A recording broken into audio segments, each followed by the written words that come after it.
This is a whole new concept for us. We've really learnt from our first class experience in Sydney and Melbourne, and we're bringing that for the first time to our outposts and to Singapore in particular. The experience here will be that people can come in and have a great meal, a Neil Perry inspired menu, a Neil Perry restaurant in Singapore, and then they'll be able to let people here know, and therefore the cabin crew will know that they want to go straight to sleep, and then we'll be able to make up their beds as soon as they get on, as soon as the aircraft takes off, and they'll maximise their sleep. And when you're talking about going from Singapore to Australia, sleep is very important. Sydney, for example, is about a 6.5 hour sector, and so when you're flying on that, you really want to maximise your sleep. You want to get down and get some sleep. So this lounge enables that kind of travel. Could we see a few more joint first business class lounges going forward? Well, it's something for us to think about. I think that this has changed the concept of what we've delivered in the past, and I think that the experience is going to be unique.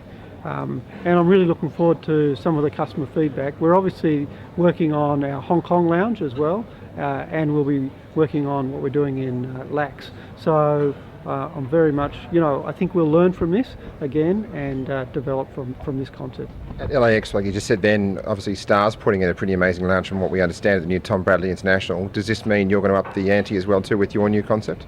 We always like to up the ante, but I think that when I've looked at, because of course what's happening at the moment over there is that there's a lot of terminal development.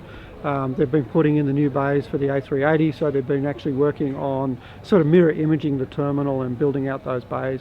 We were the first to put in the A380s into LA. We're the first to use the new gates there, but it has meant that our lounge has probably been a little bit left behind as we've tried to work in with the building works that's going on in that terminal.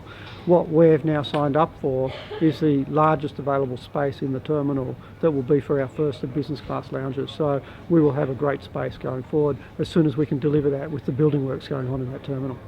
We had almost 100,000 go through Singapore, I saw in January. So what are you expecting with the Singapore market? Are you still expecting some good growth out of Australia despite not continuing on to Heathrow?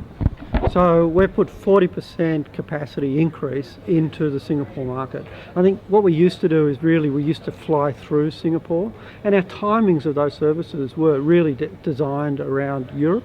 And so we had, times when we had to leave Sydney in order to get into Europe, and we had times when coming the other way. What we've now done is timed our services for the Singapore market and focused on Singapore business. And that's a key differentiator, even when you look at other carriers, because they're still focused on beyond markets, and we're focusing on this market. So we think we'll easily grow into that capacity, and we think we've got a great proposition. Part of it is having the right innovation around things like this lounge, which allow people to have a different experience. And I'll tell you that they should choose Qantas because it's a great experience from end to end. We are very committed to Singapore. Singapore is a key gateway for Asia, and there's no doubt that Singapore is very important for us, and Asia is very important for Australia. Australians are growing in their connections with Asia. For example, the capacity between China and Australia grew 20% each year for the last 2 years. So we need to make sure that we are focused in Asia, and a key gateway for Asia is Singapore. So this is a statement. This is a statement about us staying in Singapore and being in Singapore and being committed to Singapore. We haven't just changed the stickers at the front door. We've changed the entire concept from ground up. And so I think that, you're exactly right. We did want to make that statement. Would you keep the A380 to Hong Kong for the foreseeable future then? Yeah, at the moment it's still going to Hong Kong, and it's still a very good proposition, and it's doing very well. Very popular in Hong Kong because we're the only first class into Hong Kong. When it comes to growth in Asia, like you said, the 787s potentially where you can go. I know Qantas has flagged destinations for growth going forward the next 4 or 5 years. Is India and China are still top 2 on your list, along with destinations like Seoul as well? Well, I think for me, I think China is going to be a very interesting emerging story in aviation over the next 5 to 10 years. The infrastructure that we're seeing going into China, the growth of China per se, the growth of wealth within China will make it a very interesting story. So we need to have a very good China strategy. We need to have the right partner which we got in China recently. We need to develop that for the long term. So to me, I think if I think about it, getting China right is probably very important. And then we have talked about India. There's potential for India. There's potential for different services across all of Asia. So really we're working our way through what's the art of the possible. We've talked a lot about, obviously, outbound travel into Asia. How is Asia to Australia for you at the moment? Are you seeing some good numbers out of Asia, particularly growth out of China as well? So China has grown. A lot of the China market is also travelling at the moment on the Chinese carriers, to be honest. So which is fine. We've got a good point of sale strength in Australia, and where partners are important is providing that distribution strength in market.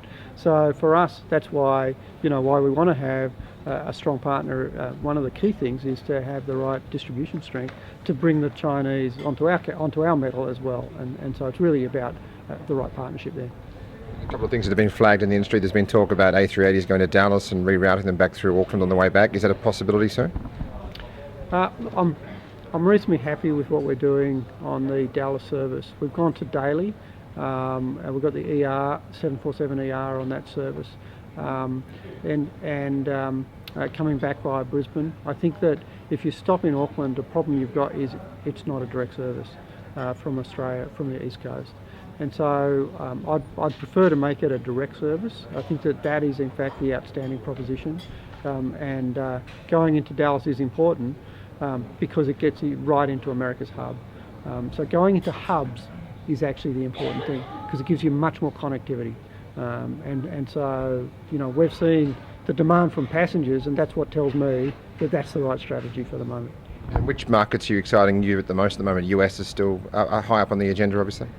Yeah, I think the US is. I think the US will kick along economically, and so it is interesting for us and exciting for us. We've got a good position on the US market, and it's an important market for us. It's an important market for Australians, and I think economically we're starting to see growth signs there. Energy self-sufficiency, manufacturing moving back into the US, housing starts beginning to pick up in the US. So I think the US is looking good. I think China is an important market for us. Obviously, I also think that Singapore is important. We're still flying through to London. London's always an important market, and we've got a great network beyond that. So. UK been tricky with the price wars that are going on and consistent ups and downs and undercuttings and whatnot? Well, look, it's aviation, right? It's competitive, but we offer a terrific product and proposition, and that's what we sell. We sell the entire end-to-end proposition. So, I saw a fare to London the other day for $14.50. Which is very, very low. But 2 weeks before that, we'd been on sale for $17.50. So, for $75 a sector, you're going to get the Qantas service, the Qantas proposition, and I think that there's a significant difference between what Qantas can deliver for people.